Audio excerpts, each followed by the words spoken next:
This episode is sponsored by Xcel Energy. Xcel Energy is dedicated to providing 100% carbon-free energy by 2050, but they can't do it alone. They need your help. Join Xcel Energy and you'll find a purpose-driven career, solid job security, and challenging work. Xcel Energy knows the value your military service brings to the workplace. It's an exciting time to be in the energy industry. Whether you're on active duty, transitioning, or already embarking on your civilian career, learn about the opportunities with one of America's leading utilities, Xcel Energy, at xcelenergy.com/military. Welcome back to Beyond the Uniform. I'm Justin Asiri, and my goal is to challenge and support members of the military community to reach their peak potential in their civilian career.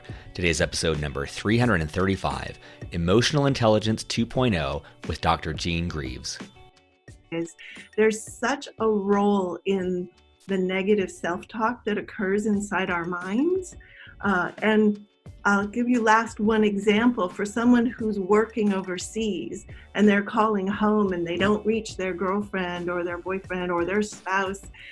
Their negative self-talk might say, who are they with? Or, why aren't they there for me? And then the worry starts to kind of create a distance when in fact your self-talk could be replaced with something along the lines of, yeah, they may be at the grocery store. I think when I finally circle back in with them, I'll ask, hey, where were you, right? So be attuned to what thoughts are going through your mind and how that contributes to your sense.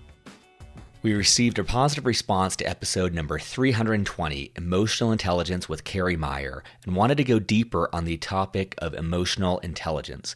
Today's guest, Dr. Jean Greaves, wrote the best-selling book Emotional Intelligence 2.0 and created TalentSmart, an assessment taken by over 1.5 million individuals, and which also provides product and services used by 75% of all Fortune 500 companies.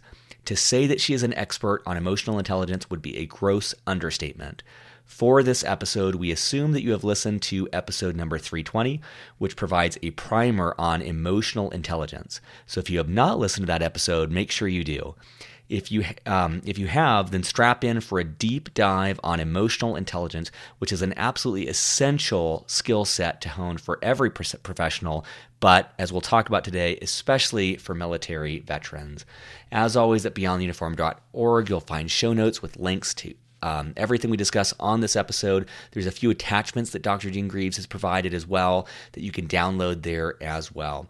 Special thanks to all of you who have left positive reviews on iTunes, calling out in particular CC Walters, who wrote recently, I'm so thankful I found this podcast. The content is incredible and the stories keep me engaged without ever getting distracted. Thank you for the awesome resource you've created for veterans, Cal Waters.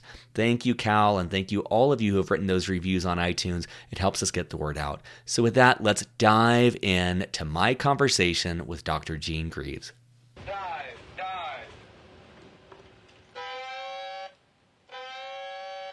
Joining me today in San Diego, California, my guest today is Dr. Jean Greaves. Jean, welcome to Beyond the Uniform. Thank you, and hello to everyone listening.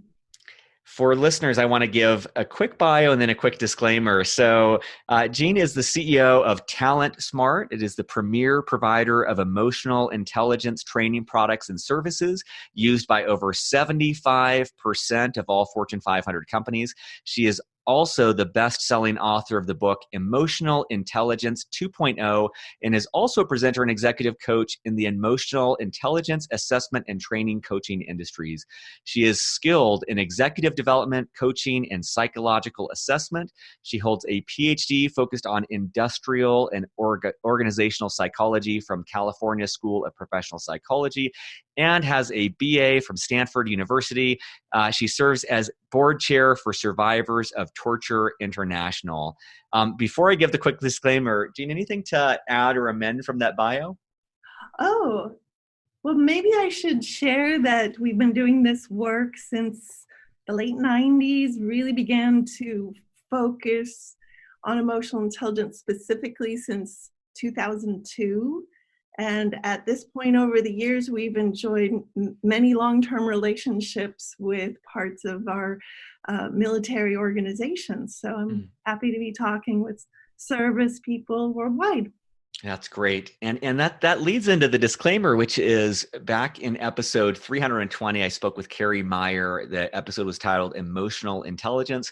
That episode got a really good response, and we wanted to go deeper. And so in order to facilitate a deeper discussion, if you haven't listened to episode 320, please pause this one, go listen to that one. It's a good primer. It gives you the basics in emotional intelligence, but given Jean's expertise, given the 1.5 million people who've taken her assessment, she has a tremendous body of knowledge. I'd love to use the conversation to go a little bit deeper. So if you are new to emotional intelligence, please check that out. It'll give you some good background prior to this deeper dive.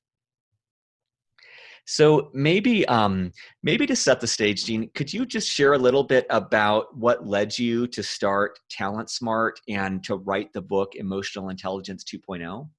Certainly, in the late 90s, that's when this concept really came forward to the world.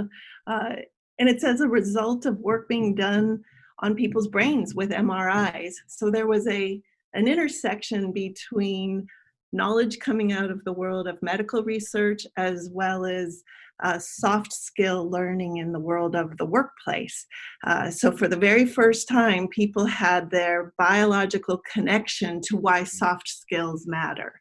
And one of the things that drove that is that the MRIs clearly indicate that by the time you've ever thought about a feeling, the feeling has already traveled within your body. So we only have access to 5 senses, and in most knowledge worker positions, you're relying mostly on seeing and hearing. And it's the part of the brain called the limbic system that processes these emotions. So we don't have the luxury of leaving our feelings at home when we go to work, or even when we interact with our families, going off to school every day. So back in the 90s, we had the first opportunity to bring this knowledge to our clients. And immediately, organizations approached us and said, we really want to work with your leadership assessments because it has emotional intelligence in it.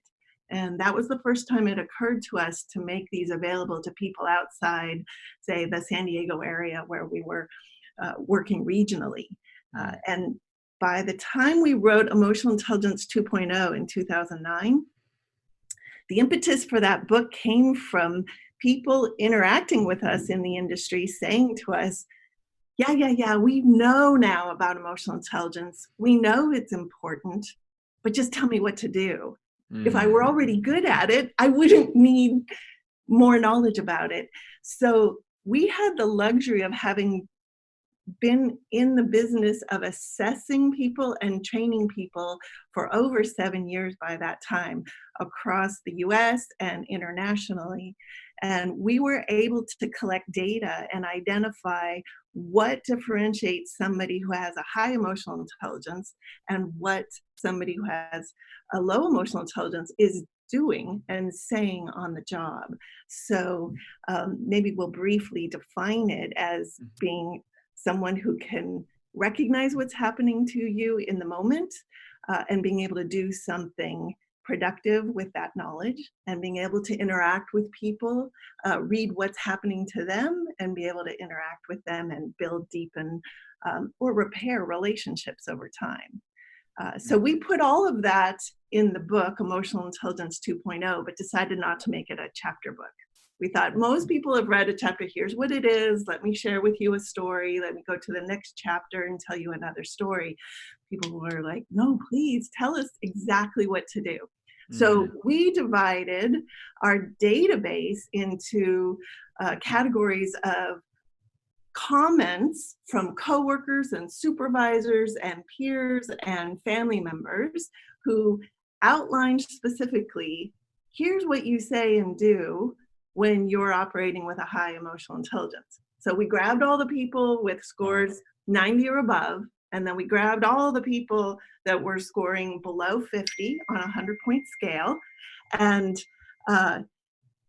we were able to identify specific strategies that they use day in, day out. So we decided this is more valuable to the world than to only bring to bear our knowledge from the research. So we made a little combination of descriptions from people who are out there living and breathing emotional intelligence on a day-to-day basis, as well as what we know in the research. And that book lists those 66 strategies.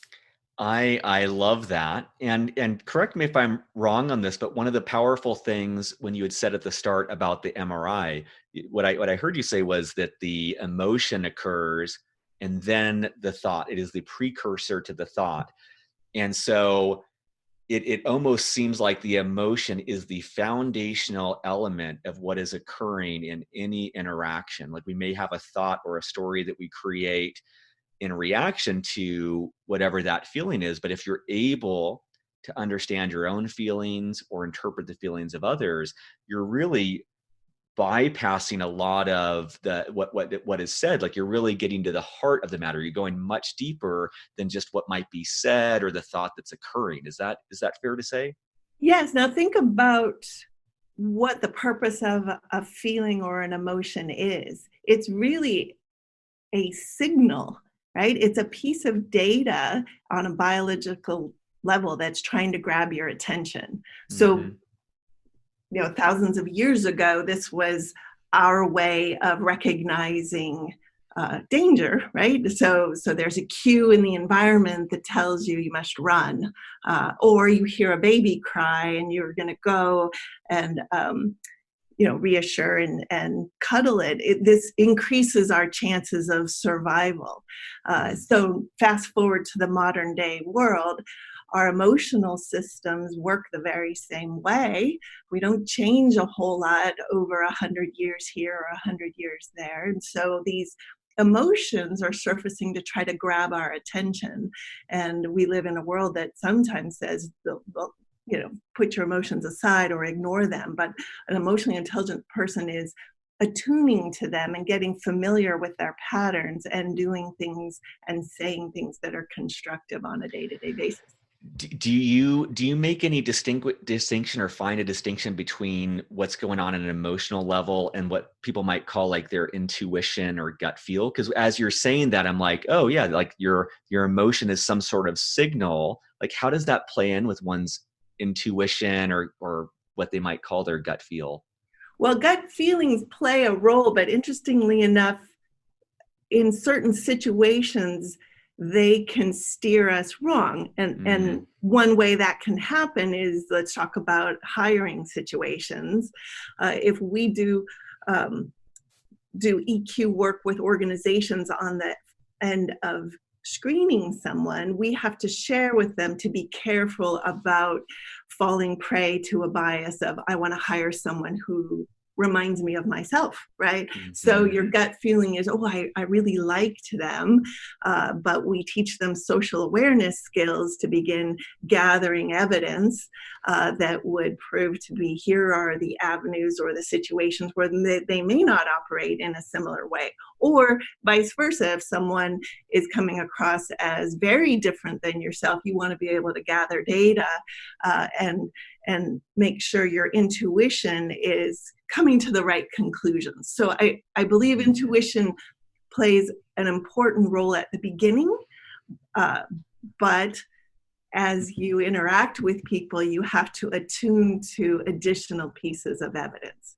Another way this plays in working professional situations is that we all don't feel feelings in the exact same way. So I might get angry in a really loud outburst type of way, but maybe you get angry by shutting down and getting really quiet. So if I'm walking the halls and you're avoiding me, or in a meeting, you suddenly get quiet, if I've learned to attune to what your patterns are, I might notice, oh, well, perhaps Justin is kind of upset. I better go circle back around and check in with him. But if I were using my own measuring stick, I probably wouldn't even notice. That's interesting. I was thinking of, I just read Talking with Strangers by Malcolm Gladwell, and I think he has a chapter in that where he shows culturally how we interpret emotions very differently. And I think it's interesting that you say that, like, I may interpret what you're doing as anger and it might not be, or some people just display that. And I like your first piece about hiring, because it sounds like it's almost noticing that, intuition can sometimes lead you wrong. So building in some structure to offset that structure through maybe the questions you ask or the information you gather to avoid those natural biases that might not lead to the most beneficial hire or outcome. Right. And if you're thinking about this from the perspective of a candidate, if you're interviewing for a job and you feel as though the interviewer is leading you down a path and you're thinking, wait, that's not really me. Candidates often don't realize they have the freedom and opportunity to say, can we circle back to a question you asked me earlier? Because I had a thought that I wanted to make sure I could share. And candidates don't think they have permission to do that, but you can speak up and just double check and circle back around, and usually interviewers are quite interested in that.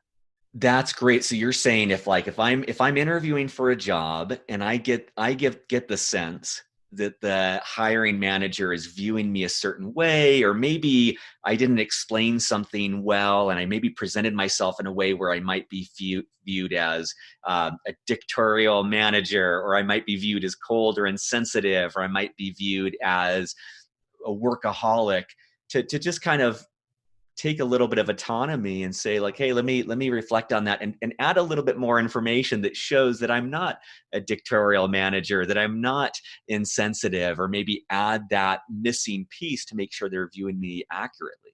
Mm-hmm. Yeah, and to be able to pull that off, the interviewee has to be not only speaking about their experience, but attending to what's occurring in the moment during the interview. And Yep. that's a good example of social awareness skills in action. Because if I'm understanding this correctly, it's almost like I need to have the ability to understand what's going on in me. I need to be able to read the cues of what might be going on in that other person. And then I have to be able to bridge that gap between us. It seems like that's a lot going on in one situation. Like it speaks to becoming better at this sort of work. Yes, and I think you've nailed what makes emotional intelligence a very sophisticated set of skills. It's not a lot of different things that you have to work on. It's simply 4 skill sets. It's being self-aware, being able to self-manage, being socially aware, and being able to manage relationships. Those Mm-hmm. 4 skill sets. But because humans are so unique, as I mentioned, tuning to what's occurring internally and surfacing in your mind and your body, whether your heart's racing during an interview, would be a good example of coming across nervous. But typically, an interviewer might be aware of that. You just don't want them to conclude that you were so nervous, perhaps you're not very experienced, or coming to the wrong conclusion. So the sophisticated nature of this and what makes it a lifelong journey is you may be able to master these 4 skills in one setting, but now you think, okay, now I want to see if I can build this skill set in, say, a negotiation situation, or how about dealing with conflict with my teenage daughter, or so it's how to apply these in all these different types of important scenarios. That's really fascinating, because I know some of our listeners are 15 years into a military career. Whether they realize it or not, they have likely built up a fair amount of emotional intelligence of leading people in a military setting. And that's great. That will serve them well. But then to realize in a different environment, they're going to have to augment that core skill set. There will be different nuances, and the way that they read people or the way that they were read is likely to be dramatically different in a different setting. And to understand like that learning process never ends. Right. One important thing to keep in mind is emotional intelligence is not an inborn trait. That's really different than, say, for example, when people refer to this term, your personality style, right? Someone might come across as very intense person, or this person is a bull in a china shop, is how someone might be referred to. But personality-wise, it's not going to change over the course of their lifetime. how are you making the most of your personality style? That leader who is a bull in a china shop can begin to fine tune that leadership style such that that presence becomes a strength and an asset rather than something that gets in other people's way or distracts them from, say, what this leader is attempting to accomplish on a day-to-day basis. And maybe this is where I could share one of the insights that we have here at TalentSmart that the world may not be aware of is now that there have been research studies going on for close to 2 decades now, one of the strongest repeated findings in published research studies is what's called leader-follower contagion, is that our emotions are catchy. So if you think you can come into work being distracted based on something that's going on outside of work and potentially hide it, or go from a really difficult, stressful phone call right into another meeting and have nobody pick up on it, it's likely that they're absorbing some type of emotional contagion, and people who are highly emotionally intelligent are able to make sure that that doesn't become destructive and create a negative mood for others and distract them from being able to do their work. That's wonderful. I love that because I'm a big believer that we talk about work-life balance and there is no fine distinction between the two. These things bleed over. And so it sounds like, one of the assets of becoming better at this work as a leader is that you can help untangle those things, that as someone has things going on, and we all do that, we all have things going on in our lives that keeps us from contributing at our optimal level. And you can kind of untangle that and help the team perform better despite all of these outside influences and other things going on. And it also seems like a much more realistic environment to work in, where it's not this sterile environment where everyone's 100% focused on work. It's recognizing people have a lot going on and meeting them where they're at and helping them be part of the team to the best of their ability in that moment. Yes, one of the key things about the term emotional intelligence that can be confusing is it almost sounds as though the term suggests that you need to be smart about emotions, so box them up and put them away because they need to not have any influence. Or someone might wrongly conclude they're so important, you need to allow your emotions to drive everything. And that's truly not the definition of emotional intelligence. Emotional intelligence is being skilled enough to know when to tune in and when to self-contain.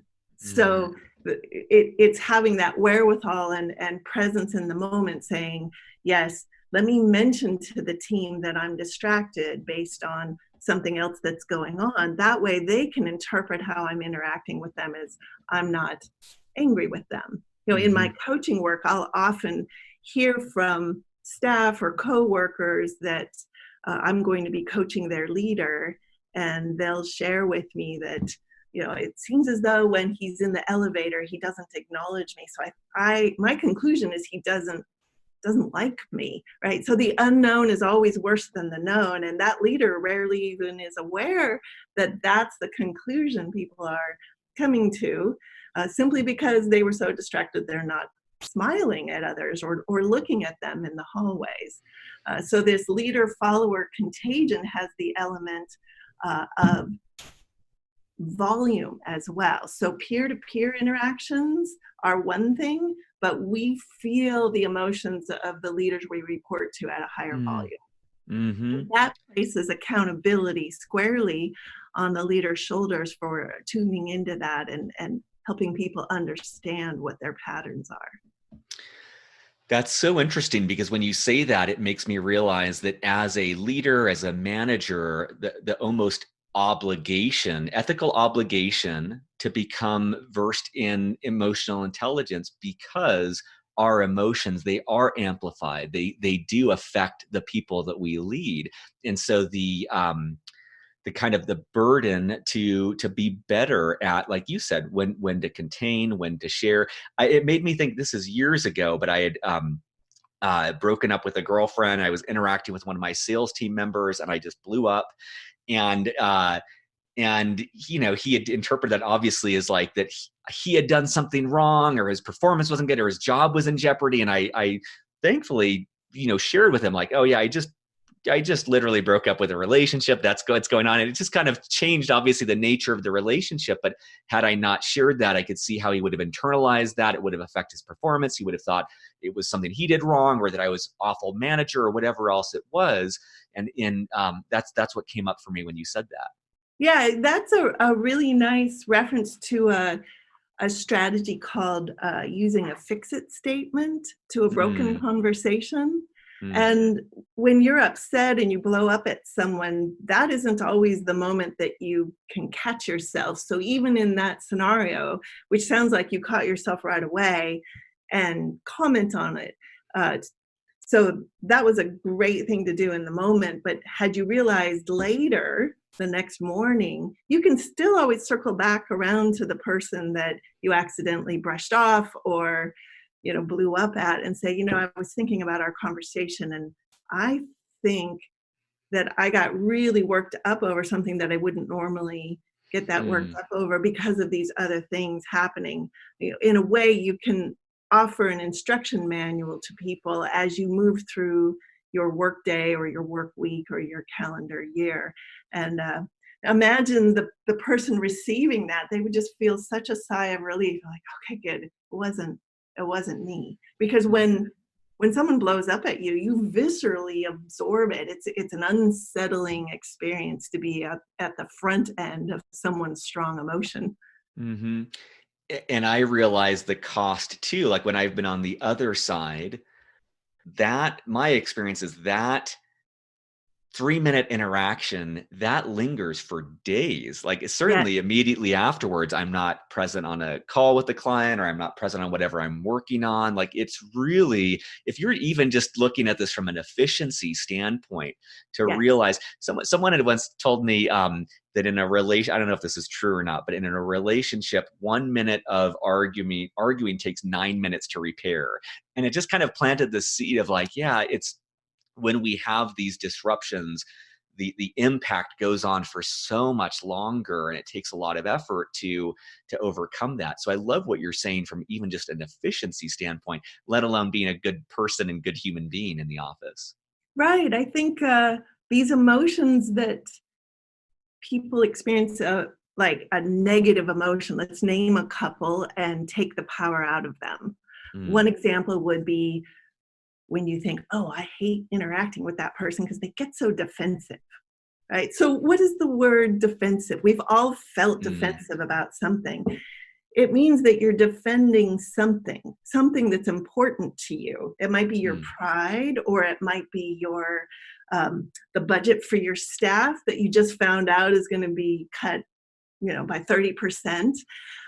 So when we encounter someone who's feeling defensive in a meeting or in a conversation, now you can know, oh, maybe I can find out what it is they're defending. And it is just their feeling. I don't have to absorb it. So maybe that's not so scary anymore. When I find somebody, that suddenly gets defensive, maybe I should just stop and say, oh, wow, this must be really important to you.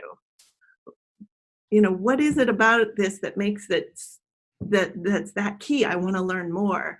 Now suddenly you're not running away from someone or avoiding them because they're defensive. You're trying to get past their defense.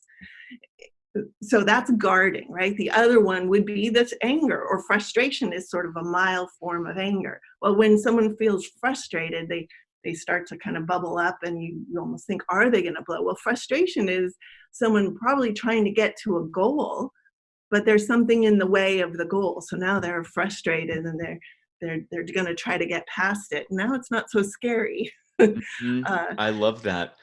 I love that because the words have so much power behind them. And when we say they're defensive, it's definitely a judgment that then changes how we interact with them. And I'm guessing that judgment prohibits curiosity of learning what they're defensive about, versus understanding like, okay, there's something they're defending. Let me get curious and understand what that is. It makes me think of a guy that I worked with was we were at odds over a client contract that we were trying to sign. And immediately after that, we were doing this communication training similar to what you're describing. And in that, thankfully, we discovered that, he was defensive because he wanted to close the deal. He was commissioned and his team was commissioned based off of closing the deal.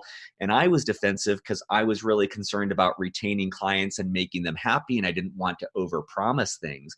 And as we both started to understand what we were being defensive about, we were able to understand, okay, we both want the company to succeed. We're just coming at this from different angles, and we could kind of figure out where to go from there. But it seemed like a situation where we were both really defending our stake in this matter very differently, and could have been at odds with each other rather than collaborating. Right. When we don't name or understand the emotions at play, the emotions start to take over the room. And they almost begin to then sort of arrive in advance of when we do and become the force that tells people whether they want to interact with us or avoid us or work around us or with us. Yep, that's great. And you mentioned I forgot what you had said, but you had given an example of when I gave the example with the ex-girlfriend and breakup type thing. Yes. What did you call that? Like the repair? It's called a fix-it statement. Okay, so the fix-it statement is. And it comes from the work of a gentleman named Gottman, G-O-T-T. John Gottman. Yep. Yep. And a fix-it statement can be used to repair a conversation or repair a difficult moment in an argument with someone. And another example of what one sounds like, let's just say everything's at an impasse and it just sort of stops and it's a tense moment. A fix-it statement can sound like this. Well, I don't have the solution, but I know we've tackled tough things before. I believe we'll get there, right? So there's one person who's dropping a little bit of hope into the conversation. And again, it can viscerally create just such a relief on the part of the other person, because those moments are scary. It can create a, wait, are we breaking up? Or is this work relationship over? Is this contract got no way of finding a way forward? It's just this, and anyone can do it. It doesn't have to be the team leader. It can be just someone in the room who comments. Is that, you had mentioned earlier in Emotional Intelligence 2.0, it was over 70 different strategies. Is that an example, this kind of fix-it statement, and then that incredible soundbite that you just gave us? Is that kind of an example of the content that you cover in the book? Yes. So as I mentioned, emotional intelligence, these 4 core skills. This book has, and it's funny, we ended up with 66 strategies, and you might ask, why wasn't it 50 or 70 or even 65? It ended up being 66 because we identified which types of behaviors people with high scores were utilizing over and over. It just kept coming up in our data. And if we knew it also was supported in the research, it made it into the book. So for self-awareness, there are something like 15 key strategies for becoming more self-aware, if that's the area that you struggle with most. And a fix-it statement is part of the relationship management strategies in the book.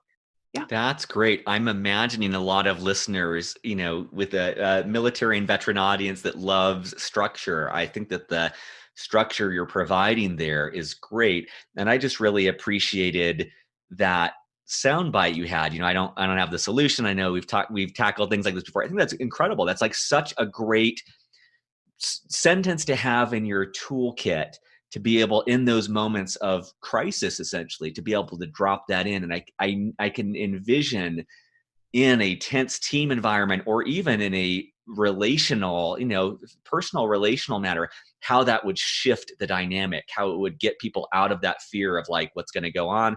Like, giving that hope could completely transform the team dynamic. That's really powerful. Yeah, imagine when you were talking about that conversation related to the contract that you were in the middle of. When emotions take over, suddenly our brains are wired to deal with the emotions. So everyone's determining, do I need to stay here or run away, right? It's the fight or flight response. And what you really want to be doing is getting back to the material at hand, is in the conversation of the relationship or the conversation about the contract material. So anyone who has the wherewithal to sort of address or comment on the fact that emotions are okay, but they have no place in taking over what's going on right now, right? That's a way of saying we're attuning to this data signal that this is hard, but let's place it in its right proportion and get back to caring for the relationship, or get back to working on the work at hand. That's wonderful. One of the things I wanted to open the conversation around was, just given what I'm hearing is like over 30 years of depth in this field and over 1.5 million people you've surveyed, and the work that you've done with the military. Given that we have a military and a veteran audience, is there, what things stand out to you? Like, is it either trends that you've seen in this population, or things that you'd want them to know, or common challenges they face? I wanted to kind of set a wide berth for you to be able to go deeper into audience specific information. Sure. Okay. So this is an interesting finding that will be a relief to everyone once they hear it.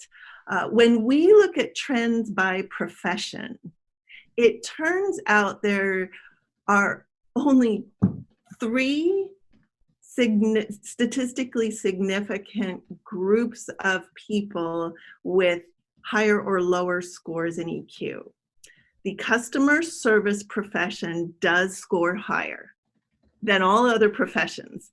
And it's not surprising in that those who are in that field are attending to these social awareness skills all day. So that to be successful in a customer-oriented type of work, that those who are successful are demonstrating higher EQ skills than most other professions. The profession that's significantly lower is engineering. And it may be because those professions are often, working in solo and attending to a different type of data set. And we like to say to people who have low EQ scores, remember, if that first time you assess yourself, you're shocked by how low your score is, it's simply that you've never really attended to this skill and started practicing. So you're really at the beginning of your journey, not at the end. Now, within the engineering profession, there's going to be very high EQ people as very low EQ people. But on the whole, on average, they score a step below other professions to the level that we would call it statistically significant. The third group of people are the chronically unemployed, not those that are temporarily unemployed for a period of a year or a year and a half if they were downsized or making a transition. It's those individuals who are chronically unemployed score lower on EQ, which is interesting.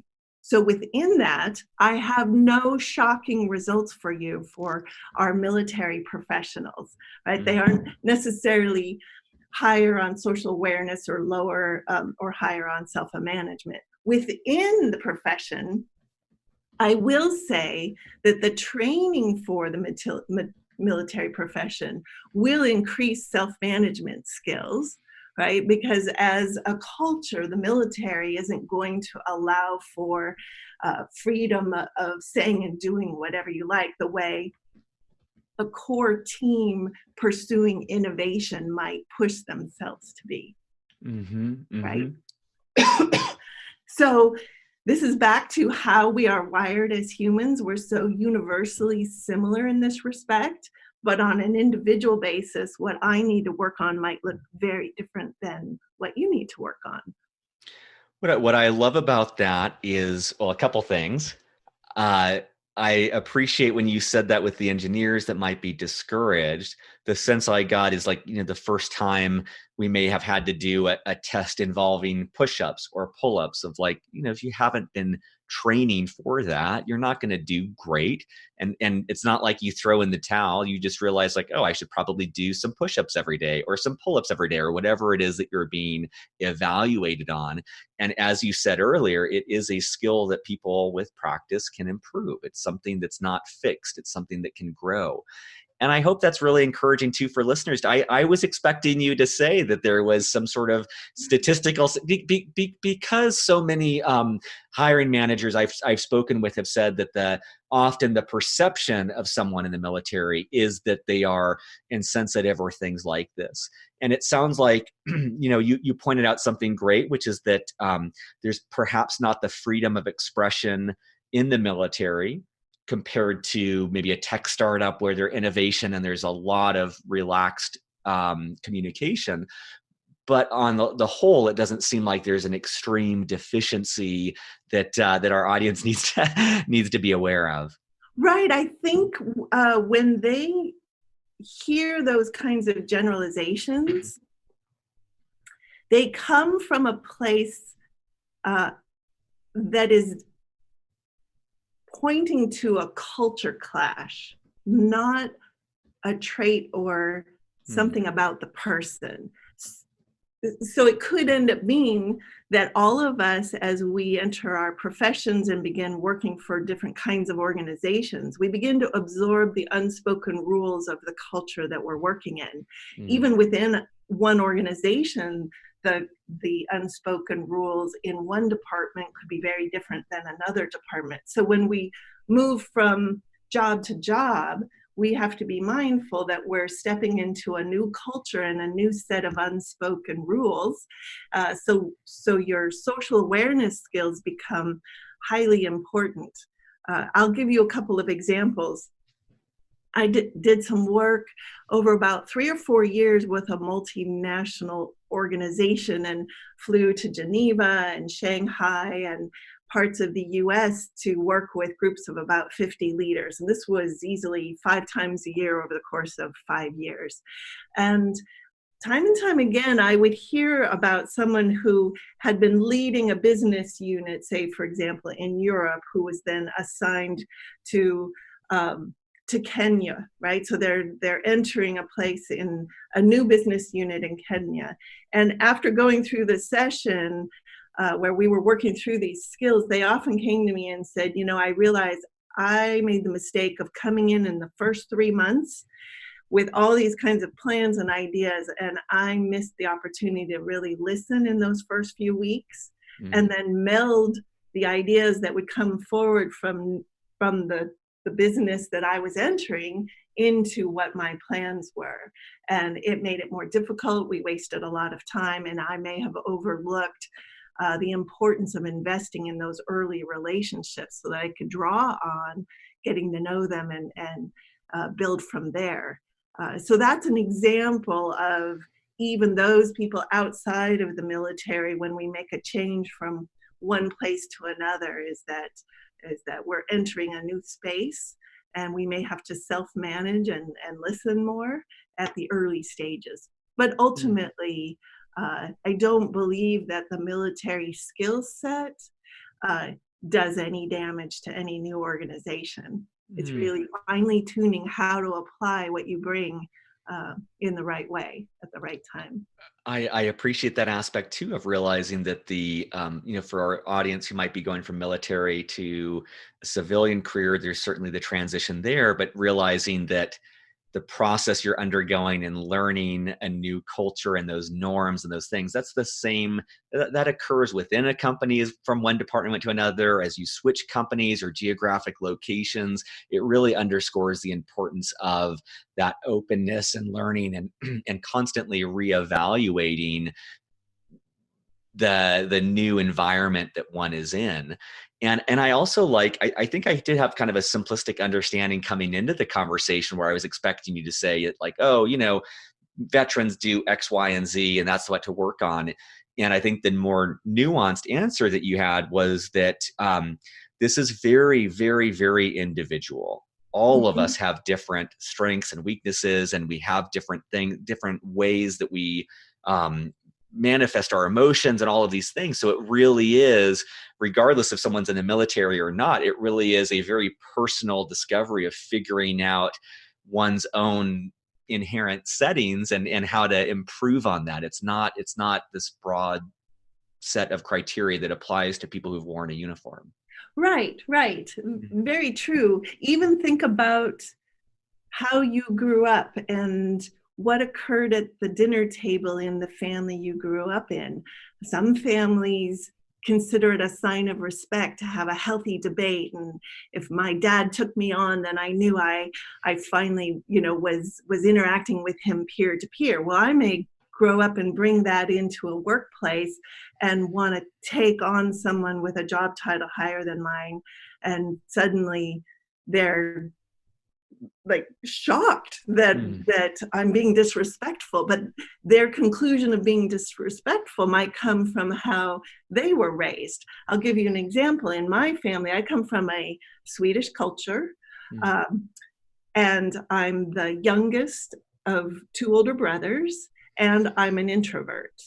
And those three factors really came to fruition in the early days of my career. I had majored in music as a young person, and I knew how to perform in front of audiences, but I had never turned and looked at the audience. When you play an instrument, I played piano, it was myself and the music, but the minute I turned to the audience, I could feel a visceral experience of nerves. I had never realized it, and I think it came from this upbringing of not wanting to take center stage, not wanting to monopolize a conversation, and being able to absorb sort of all of that eye contact for an introvert. But within about 6 to 8 years of tackling small audiences of 30, and eventually, now, audiences of 350 are just fine for me. And that's a skill set that I had to learn how to be aware of it happening and learn how to breathe. And what I did in the mornings before a particular speaking event, slowly but surely, as you mentioned, I had no public speaking muscle, right? So emotional intelligence skills are a muscle that you have to really build with small steps over time. And it's really accessible to anyone. That's wonderful. I want to talk about resources. So of course, we'll have a link in the show notes to Emotional Intelligence 2.0. What other resources would you recommend to listeners? And I want to make sure we also cover the 3 PDFs that your team has available for us. Sure. Okay. So I will mention a couple resources in the book. As I mentioned, the 66 strategies, they're between about 15 to 17 strategies for each of these core skills, and they are sequenced by the very beginning skill set strategies up to advanced ones. So if you're someone who's like, I'm really starting out in self-awareness, I'm not even sure I can name the emotions and moods that I experience, there's a strategy or two that will help you along that way. In the back of the book, there's a code that allows you to hop online and take an online assessment. And in that assessment, there are what we call e-learning lessons that allow you to observe a video, to practice your social awareness skills. It sets you up to look for certain things that are occurring and what makes that an insightful part of emotional intelligence. And then afterward, it gives you the analysis or the answer. So someone who likes private online learning, there's that resource. There's also a free retest that's built in the assessment. So you're able to send yourself a future invite, maybe 9 months later, and it'll ask you to hop online, take the assessment again, and the results report is a change score report. So it'll remind you what you got the first time and what you got the next time, and allow you to sort of begin to identify a new set of strategies that you want to begin working on. So within that book, there's an action plan and everything you need to get started. On our website, it's TalentSmart.com, if you do talentsmart.com/articles, there's a library of free downloadable articles. They're short, usually about a page and a half, at most 2 pages, and they're all geared toward how to get you started on practicing something or a key insight about emotional intelligence. So a couple of the documents that I sent to you as an example of one is, what are the 4 signs that you have a low EQ and how to spot what to do about it. And then there's another example article in there, which is a case study that we did on our work with the Air Force. We, for the first time, aligned and partnered with a group of people who were training the advisors in Afghanistan that were preparing the Afghani Air Force. And they brought these emotional intelligence skill sets in to be able to bridge the cultural divide and the language barriers, to be able to instill a climate of respect as the training occurred between the Afghan advisors and the U.S. advisors and the Afghani Air Force. Which is a very interesting story and would help see how EQ is being utilized within the Air Force. I did notice on our articles page, because those are posted about once a week or so, that we have a recent study that my co-author just posted on an interesting set of data being done on using EQ in interviewing in the military, and essentially by screening for and hiring for emotional intelligence skills, they've seen results in lower turnover. So someone might be interested in that. And then we have several free webinars that are also posted on that same article's website that's up at the top right corner. And those would be fun for anyone who'd like to kind of learn more. They can scroll through the topics. You mentioned blogs or other kinds of books, resources that people anything, like podcast, movies, puppet shows, anything that would help. Yep. Yeah, well, okay, so I'm a big proponent of movies, being able to watch how people handle emotions. Over a period of time, we've been able to incorporate those somewhat into the online results report of our assessment. So someone might find a couple of these movie clips embedded into their results report, so they can have fun with that. There's a recent movie that's in the theaters now that has some interesting scenes. It's the one about Ford versus Ferrari.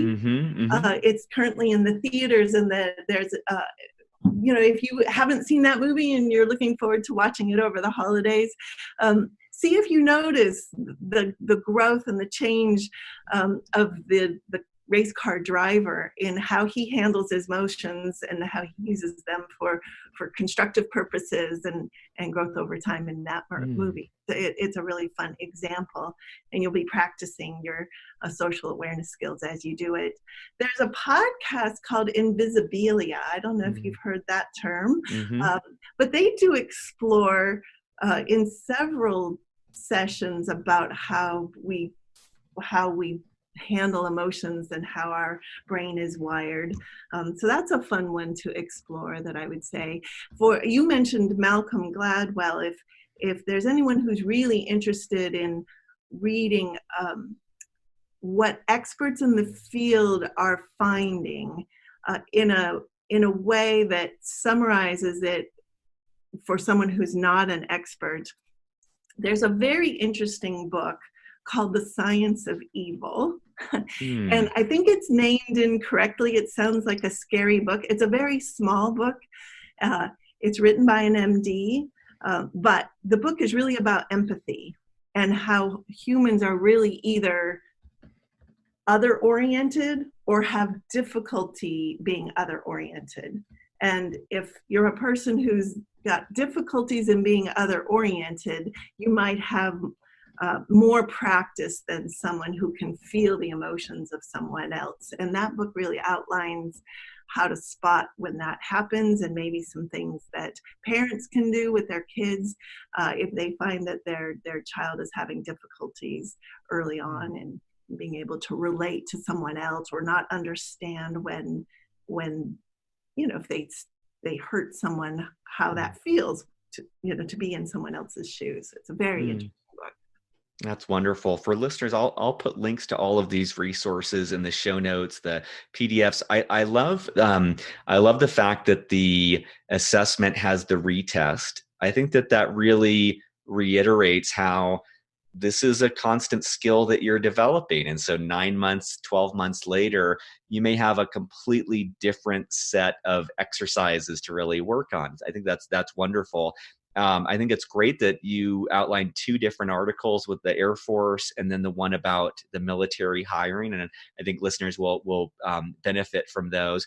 And then I love this sense of, even with movies like the Ford versus Ferrari, just bringing a little bit of awareness of understanding that, of looking for that. And, some actors are incredibly great at showcasing emotions on demand. And so being able to see that and see the impact that has is another way to make this a little bit more playful. Yes, and I think it's helpful to understand when you encounter someone who's considered high EQ, they may have had an advantage in life by having someone to model early on. So as they were sorting through how they dealt with their own emotions, they may have had some type of informal mentor. So for those of us who didn't have that luck in life, that doesn't mean a high EQ is not accessible to you. It simply means you might want to go seek out an EQ mentor. And it occurred to me, we do have an article that is titled How to Choose and Use an EQ Mentor. And just someone in your life that you approach and ask to mentor you, and it outlines how to utilize their expertise, how to utilize their time, how to set up those kinds of conversations with them. That's great. I'll find that article and link to it in the show notes as well. I know that we've only got a few minutes left here. So two last questions. Last question is just going to be a catch-all for anything we didn't cover. But you just kind of touched on the whole thought of parenting, and it made me kind of view this differently. And I'm wondering, I myself, I have a 9-month or 10-month-old son, and many of our listeners I know have kids as well, or will one day. Anything pertinent just to that thought of like how to parent a child to have that emotional intelligence? I'm sure, some element of that is just having that ourselves so we can demonstrate that, but anything in particular about how to gift that to our children? Sure. I think for the young ones, it's being able to give them a language over time, help them find words to share what they feel. Now, that might not start till 5 or 6 or 7, but to help them name what they're feeling is quite a gift. I had an early experience in training young directors that had high degrees in biology at a dialysis company, really brilliant science kind of professionals. And a young woman came up to me and she said, "Science was so valued in my family. What you're saying, I literally don't know if I can name my feelings." So it's, again, not too late for her, but she was in her early 30s as she's starting this journey for herself because it wasn't valued and she was never asked to notice. And she's a data person. Imagine she missed this whole data set. So for young children, it's helping them find a name for what they feel. And as they grow, having them feel okay to have a range of feelings, that these negative emotions aren't aren't bad and should be stuffed and put away. So to have them, but they can still be held accountable for behavior that's appropriate. And maybe talking out loud about how they might think someone else might feel. Those are the early origins of helping them begin to even recognize that something like empathy has a role in the world and that could be a useful skill later in their work life. So those 3 things I think are very helpful. I'll share one last story that you'll find interesting. I heard an interview with Anderson Cooper about his mother. She was Gloria Vanderbilt, a well-known socialite, and he has memories of her as a child where she would throw very large parties at the home that he grew up in, and he was upstairs as maybe a 7 or an 8-year-old, and he would tiptoe down the steps and sit halfway down and just kind of watch what was going on. And he said that when she noticed him, she would call him over and say, come join me. And then as she was, maneuvering through this party, as you might imagine, she had quite sophisticated social skills. She would lean over and say to him, do you notice so-and-so over there? They're upset because of, the banquet wasn't here early enough. Or do you see what's happening over there? That is a parent handing off emotional intelligence skills to their child as they're growing up. And he's just absorbing it along the way without feeling like he's going to some class. That's great. I mean, that makes me think of the mentorship point that you had made earlier. Like he had that built-in mentor. Yes. And I love that. I love that sense of showing kids that there aren't good or bad emotions and they are still held accountable. I think that that's really wonderful as well. I can relate to what that scientist friend had said. I did work with Marshall Rosenberg's Nonviolent Communication, and that was the first exposure for me. I remember I had like a little sheet of paper with like a list of feelings, and it was like, oh, I know anger and sadness. I know like the basic ones, but the subtler textures of these ones were really inaccessible to me for a while. And like you said, it's just practicing. And I could see with children how that could be like being able to give them those nuances and help them name that. And I particularly like what you were saying about helping them imagine what someone else might be feeling. Like that seems like a really wonderful exercise to help them gain that empathy or start to view things from someone else's perspective.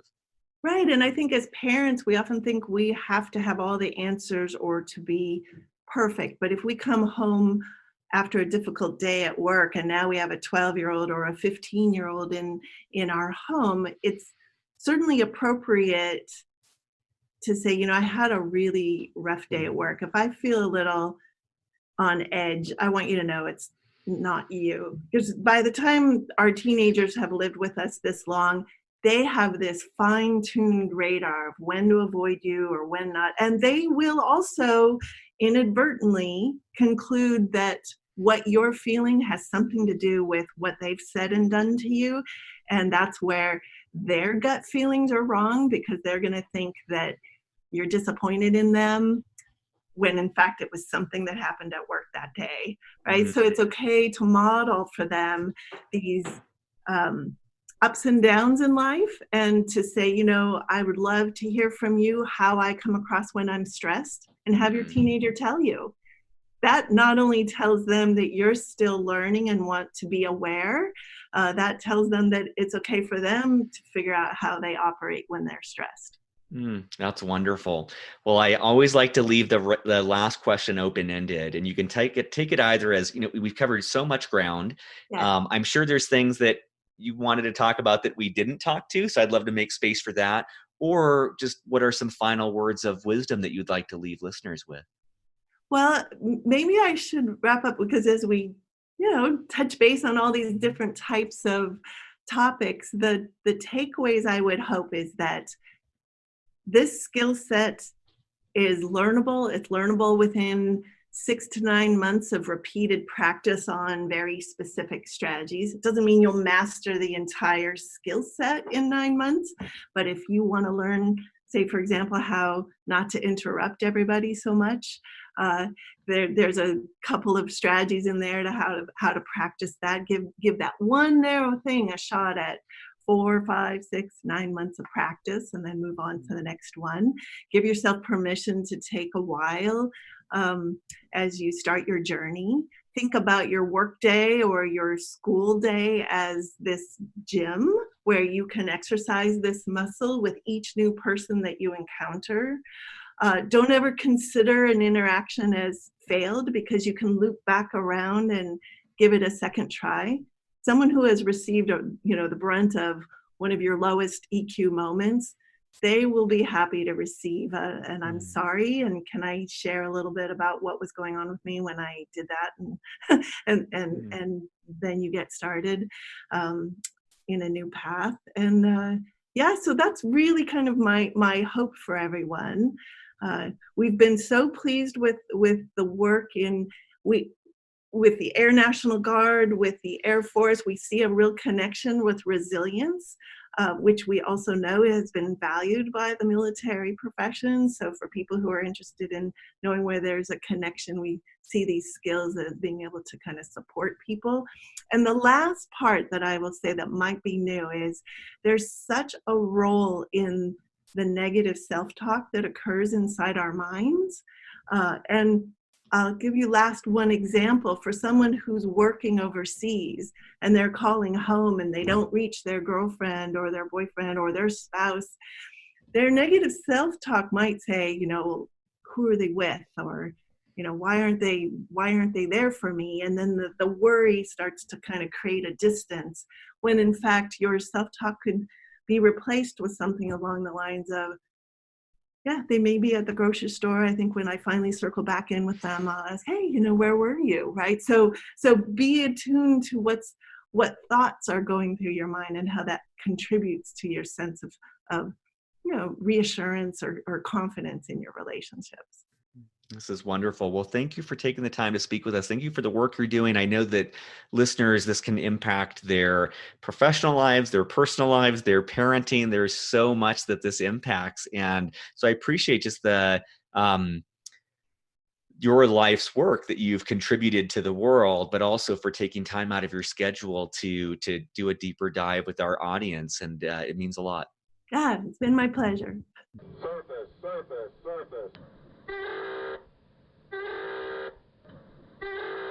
Thank you so much for listening. I hope you enjoyed this episode. Quick couple admin points.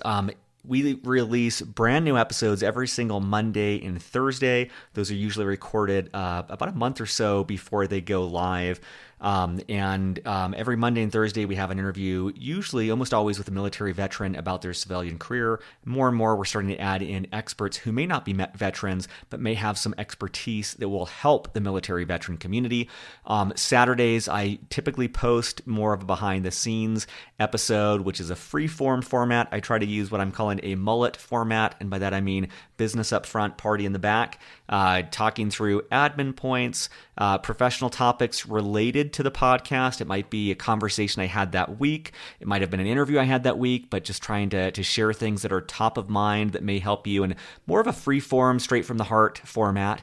And then the party in the back is the personal side of things, just kind of more free-flowing thoughts on life, on improving oneself, just kind of whatever's going on in life and trying to be authentic and honest about those things as well. Special thanks. We have an all-volunteer army of people behind Beyond the Uniform making this possible. We do this on our lunch breaks, on our evenings, on our weekends, because we love the military community. We want to give back. We want to make a difference.